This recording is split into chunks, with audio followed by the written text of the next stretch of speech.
Esta é uma cidade bastante interessante, São Paulo. É grande, e por ser tão grande, você nunca encontra a mesma pessoa duas vezes. Às vezes, eu amaldiçoo essa realidade quando estou trabalhando no meu projeto mais recente. Na verdade, não é tanto um projeto, mas uma investigação. Uma investigação sobre algo peculiar que acontece na biblioteca da cidade. Deixe-me explicar. Cerca de 8 meses atrás, diria que foi no meio de novembro, fui designado para uma tarefa um tanto estranha pelos meus professores. Eles pediram que eu começasse minha pesquisa agora para um trabalho que eu teria que entregar no início do próximo semestre de outono. Estou fazendo doutorado em Antropologia Americana Moderna na Universidade de São Paulo.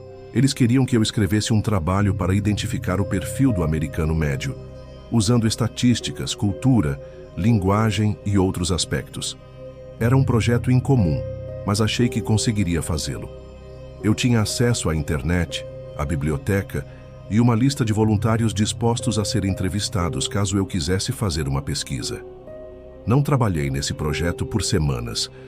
Deixe-me contar como tudo começou. Chegou o meio de novembro e a biblioteca da escola já havia me dado todas as informações possíveis, mas infelizmente não era o suficiente. Decidi transferir todos os meus estudos para a biblioteca da cidade, muito maior e mais antiga. Peguei meu laptop, anotei os nomes dos livros de referência que havia usado e comecei a caminhada até a estação de trem para ir para o outro lado da cidade.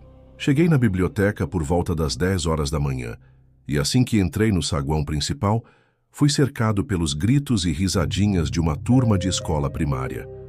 Tentei sorrir e me enfiei no meio das carinhas pequenas e camisetas coloridas em direção à escada principal.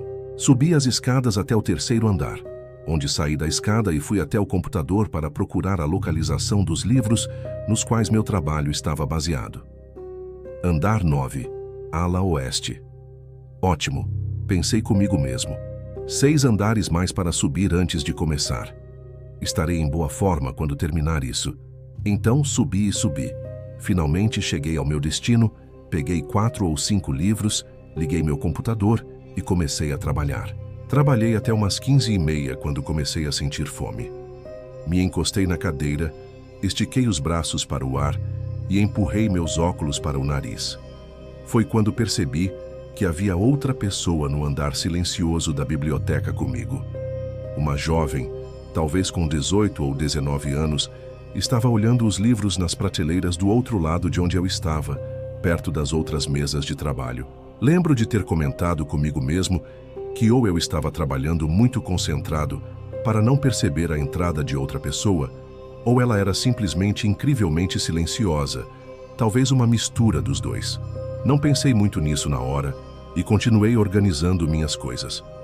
Quando estava guardando minhas coisas, notei a jovem ir até uma mesa e se sentar com um livro peculiar. Não vi de onde ela o pegou exatamente, mas imaginei que fosse de uma das prateleiras. Não parecia um livro impresso e encadernado como os outros, mas mais como um simples caderno com páginas pautadas e uma capa de papel frágil, como os que se compra em papelarias. Ela o lia com muita atenção. Pude ver algo escrito na capa do livro, mas estava em preto e era difícil de ler contra a capa azul escura. Decidi não me intrometer e continuei arrumando minhas coisas, enquanto ela continuava a percorrer as páginas com os olhos. Quando levantei a alça da minha mochila de computador, o livro caiu no chão com um leve estalo de papel. Os olhos da jovem estavam fixos na parede à frente, com um olhar vazio de admiração. Olhei para onde ela olhava, mas só vi prateleiras de livros. Percebi imediatamente que algo que ela lera havia a deixado paralisada. Não havia expressão alguma em seus olhos. Eles estavam fixos, sem reação. Lentamente, ela se levantou da cadeira e se afastou em silêncio em direção às escadas que desciam para o hall principal. Fui atrás dela com cautela e um pouco de curiosidade. Olhei por cima do ombro e vi o pequeno caderno ainda caído no chão. Estava com fome. A mochila estava pesada. Então não me preocupei em preservar os bens da biblioteca e segui a jovem escada abaixo. Ela tinha os olhos completamente mortos, sem brilho. Não fez nenhum som durante os 9 andares de escada. Andava devagar, silenciosa, parecendo metade focada nas escadas e metade perdida em pensamentos sobre o que quer que o livro tivesse revelado a ela. Ela saiu pela porta da frente da biblioteca. Eu ainda estava alguns passos atrás. Ela empurrou a porta e pisou na calçada. Segui atrás dela, mantendo a porta aberta, ainda com a intenção de almoçar sem me envolver em nenhuma cena. Em vez de caminhar para a esquerda ou direita, a jovem continuou em linha reta.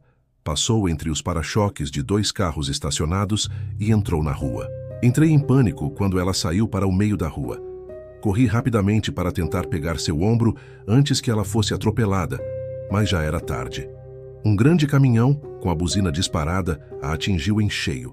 O motorista apertou os freios com força, mas não foi o suficiente. O pescoço dela se torceu para a esquerda, depois para a direita, e então sua cabeça bateu no asfalto. Sangue se espalhou por todo lado. O caminhão finalmente parou com um rangido, mas ele continuou deslizando até que o corpo da jovem ficasse completamente sob o veículo. O motorista estava paralisado, sentado no banco, com os dedos brancos de tanto apertar o volante, olhando fixamente para o sangue que cobria o para-brisa. Corri até a jovem, tentando puxá-la para ver se ainda estava viva. Peguei sua mão, puxei, mas percebi que seu braço estava quebrado. O cotovelo dela estava despedaçado, o antebraço e o braço superior estavam deslocados. Olhei sob o caminhão. O crânio dela estava completamente esmagado. Seus olhos, no entanto, ainda estavam vidrados, olhando para o nada, encarando o espaço vazio. Era estranho. Achei que ela ainda estivesse viva por um momento, apenas por um segundo. A ideia de que ela não tivesse sido afetada pelo acidente passou pela minha cabeça.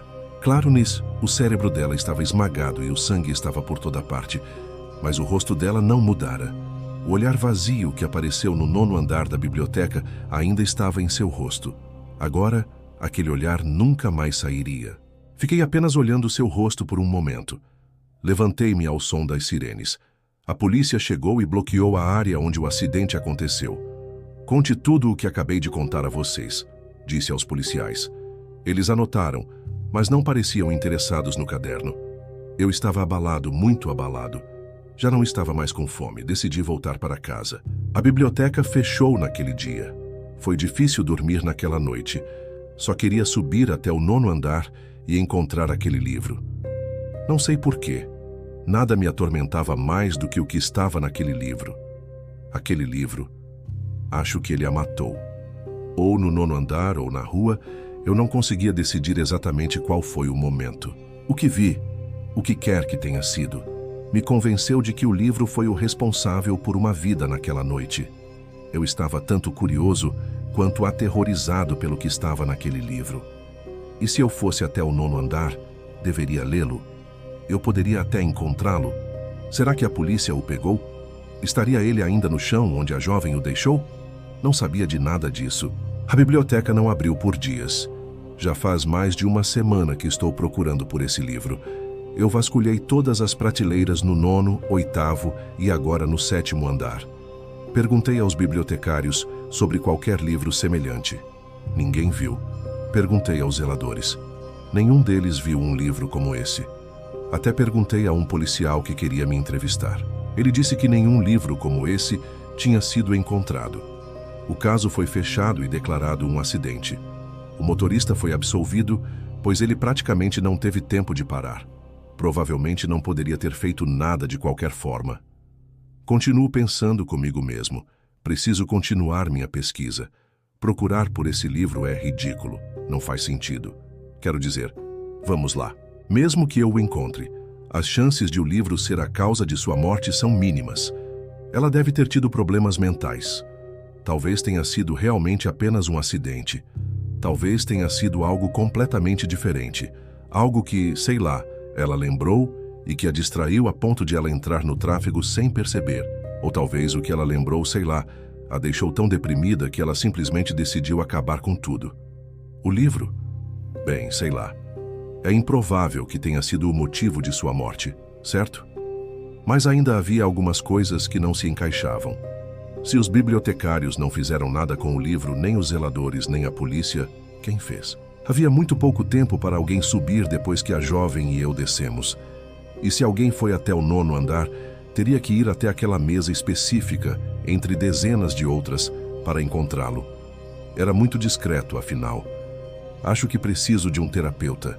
Isso está me assombrando. Preciso colocar isso para trás, não estou fazendo nada. Acho que pode estar acontecendo de novo. De alguma forma, acho que outra pessoa encontrou o livro. Já se passaram 3 semanas desde aquele dia. Eu tenho um escritório que a biblioteca cede para pesquisadores. Há dezenas como o meu, ao lado do meu, aqui no 9º andar. Tenho feito muito trabalho com esse escritório. Já faz mais de 1 mês desde o incidente com a jovem. Eu estava pensando cada vez menos nisso até agora. Enquanto escrevo isso, olho de vez em quando pela janela do meu escritório para uma mesa na biblioteca. Sentado naquela mesa está um garoto, talvez com 16 ou 17 anos, lendo o livro. Estou quase certo de que é o mesmo livro. Quer dizer, tem que ser.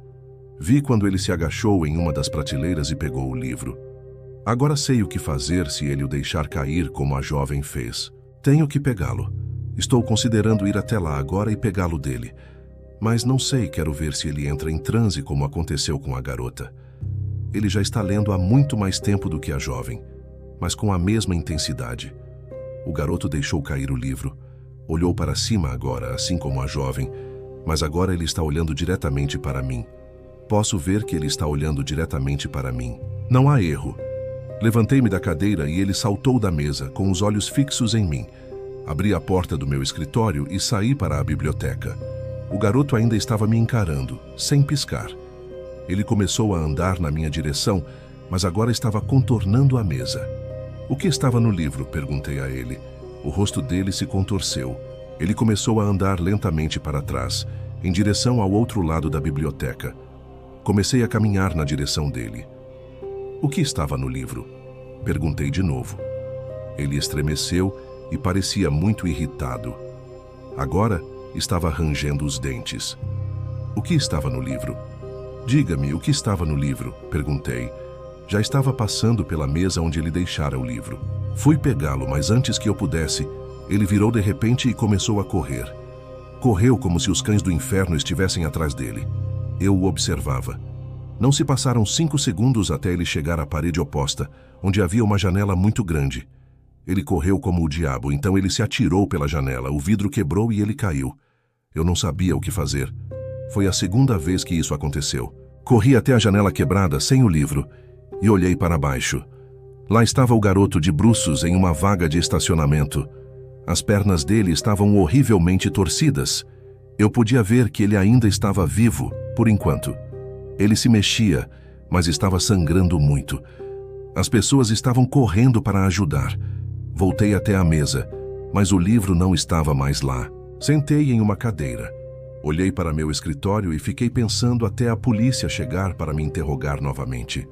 Os mesmos policiais. E eu contei a eles o que contei a você. Eles pareciam não acreditar muito em mim dessa vez. Havia testemunhas do primeiro acidente, mas não deste. Não havia câmeras de vigilância na biblioteca. A polícia não podia acreditar honestamente que um garoto simplesmente se jogou pela janela por causa do mesmo livro, e não poderia culpá-los.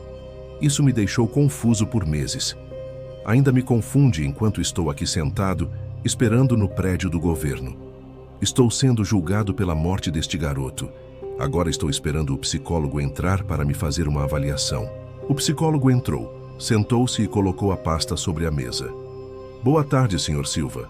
Sim, boa tarde. Estava ansioso para falar com você. Estudei seu caso cuidadosamente, disse ele.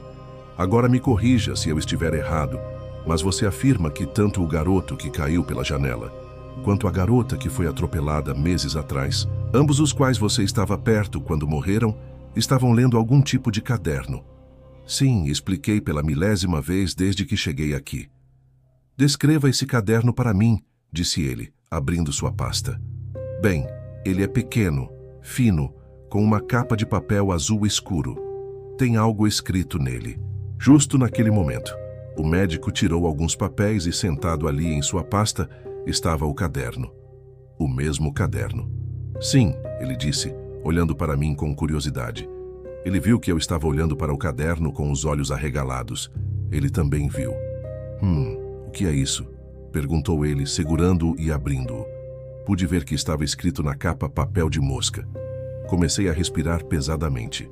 Empurrei minha cadeira para trás da mesa de exame e fiquei encostado na parede olhando para aquele caderno. Já havia matado 2 pessoas. O médico leu o livro com atenção por talvez 1 minuto e então se levantou lentamente de sua cadeira, sem dizer uma palavra. E sem expressão no rosto vi apenas uma lágrima escorrendo de seu olho. Ele virou e abriu a porta da sala. Do lado de fora havia um policial que a estava guardando. O médico se agachou, pegou a arma do policial da sua cela, colocou-a na boca e puxou o gatilho. O sangue me atingiu. Eu realmente nem percebi. Eu só olhei para o livro que ainda estava sobre a mesa. O peguei e corri. Saltei por cima do corpo do médico e contornei o policial.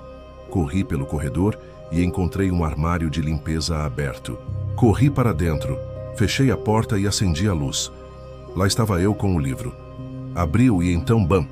Um policial abriu a porta e me atingiu nas costas com um cacetete. Desmaiei.